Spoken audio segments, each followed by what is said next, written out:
गुजरात चुनाव में सावरकर पर राहुल गांधी के बयान पर शिवराज सिंह चौहान ने निशाना साधा है। तो उधर कमलनाथ के जन्मदिवस पर नेता प्रतिपक्ष गोविंद सिंह ने कहा कि शिवराज डूबती हुई नाव। इसके अलावा कमलनाथ ने राहुल गांधी की सुरक्षा को लेकर पुलिस अधिकारियों और मुख्यमंत्री शिवराज सिंह चौहान से चर्चा की है। साथ ही दुष्प्रचार को बीजेपी की साजिश करार दिया है। उधर हनुमान जी के मंदिर में केक काटने पर विवाद थमने का नाम नहीं ले रहा है। राजधानी में युवा मोर्चा ने पूर्व सीएम कमलनाथ का पुतला फूका, तो वहीं एबीवीपी ने प्रदेश के इंजीनियरिंग कॉलेजों के बाद अब कृषि कॉलेजों के तौर पर बढ़ते शिक्षा माफियाओं पर नाराजगी जताई। इसके अलावा राजधानी में आज से इज्तिमा का आगाज होगा, जिसमें देश भर से 10 लाख लोगों के जुटने का अनुमान लगाया गया है।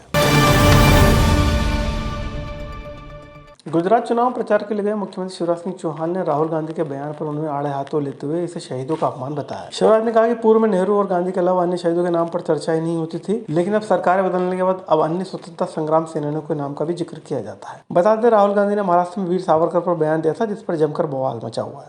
कांग्रेस शहीदों का अपमान करती है।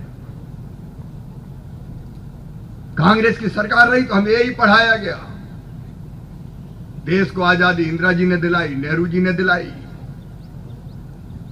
और कोई को याद ही नहीं करते थे। कल अपमान किया है राहुल गांधी ने स्वतंत्र वीर सावरकर का अपमान। दो जन्म की सजा जिन्हें मिली थी, काला पानी की सजा जिन्हें काटी, देश के लिए सब कुछ लुटा दिया,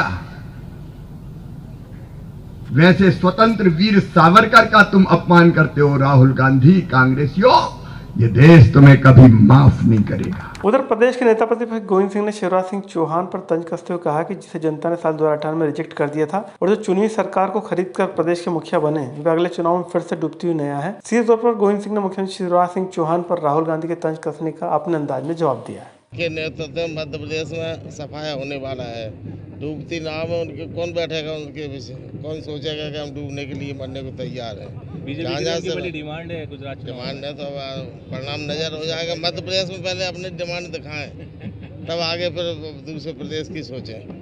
उधर भारत जोड़ो यात्रा शनिवार को मध्य प्रदेश में एंटर हो रही है। इसको देखते हुए राहुल गांधी की सुरक्षा को लेकर पूर्व सीएम कमलनाथ ने मुख्यमंत्री शिवराज सिंह चौहान से मुलाकात की है, तो वहीं उन्होंने पुलिस के अधिकारियों से भी चर्चा की है। इस बीच इंदौर में एक मिठाई की दुकान पर रखे पर्चा चर्चा में आ गया है, जिस पर लिखा गया है कि राहुल गांधी और कमलनाथ को इंदौर में जान से मार दिया जाएगा। इसके बाद नाथ का बयान आया कि भारत जोड़ो यात्रा की सफलता के बाद यह विपक्ष का शिगुफा जो जनता के बीच काम नहीं आएगा। देखना है, सुरक्षा पूरी पुलिस के हाथ में है और मैं मुख्यमंत्री शिवराज सिंह जी से मिला था, उनसे कहा था वो सुरक्षा का पूरा इंतजाम करें। प्रदेश में आपका नाम भी लिखा है, गोली मारने यात्रा के पहले क्या बीजेपी हर प्रकार की हथकंडे लगाएगी, हर प्रकार की बौखलाई हुई है बीजेपी और देख रही है कि कितना सफलता है।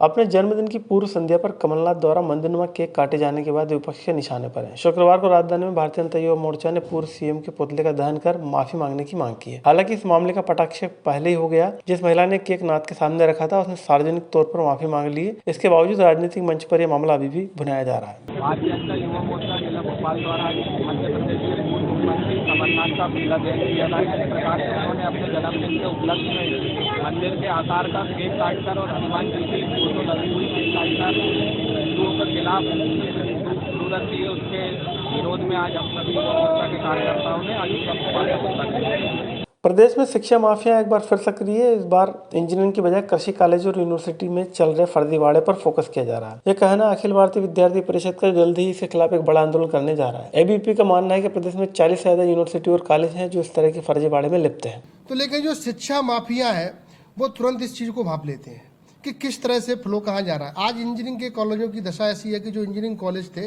वहाँ आज स्कूल चल रहे हैं, जो इंजीनियरिंग कॉलेज थे वहाँ कोई डिप्लोमा के कोर्सेज चल रहे हैं। तो इसी तरह से अब एग्रीकल्चर को हमें षड्यंत्र पूर्वक प्रदेश में काम होने लगा है। मैं प्रदेश नहीं कहूँगा, देश में एक तरह से षड्यंत्र पूर्वक काम चलने लगा और शिक्षा माफियाओं ने अब धीरे धीरे के एग्रीकल्चर कॉलेज खोलने लगे बिना किसी आईसीआर के मान्यता के, बिना किसी कृषि विद्यालय के मान्यता के। आज प्रदेश में 40 विद्यालय, 6 विश्वविद्यालय जिसमें कृषि की डिग्रियां बांटी जा रही हैं। और जो विक्रम विश्वविद्यालय जो ट्रेडिशनल यूनिवर्सिटी उसमें कोर्सेज चालू कर दिए, रानी दुर्गावती विश्वविद्यालय जबलपुर में कोर्सेज चालू कर दिए।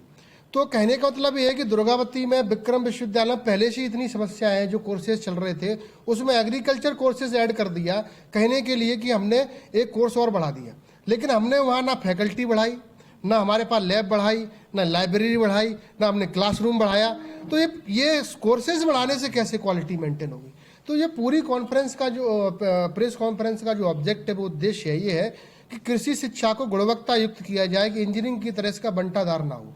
राजधानी भोपाल में आज से 3 दिनी इज्तिमा का आगाज हो गया है, जिसमें पहले दिन करीब 3 लाख से ज्यादा लोग शामिल हुए। 3 दिन तक चलने वाले इस दिनी तालीमी इज्तिमा के आखिरी दिन तक 10 लाख लोगों के पहुंचने का अनुमान लगाया गया है। कोरोना काल के बाद यह पहला मौका है जब इज्तिमा का आयोजन हो रहा है। इसको लेकर कमेटी और प्रशासन ने यहाँ माकूल इंतजाम किए हैं। हाँ, सब लोगों के अंदर बहुत ज़्यादा इच्छुकता थी कि हम लोग ज़्यादा से ज़्यादा लोग पहुँचें, और जो हम सुनते रहते थे भाईचारे की बातें, ये फिर हमारे सामने आए, इसलिए बहुत से लोग चाहते थे कि इज्तिमा हो।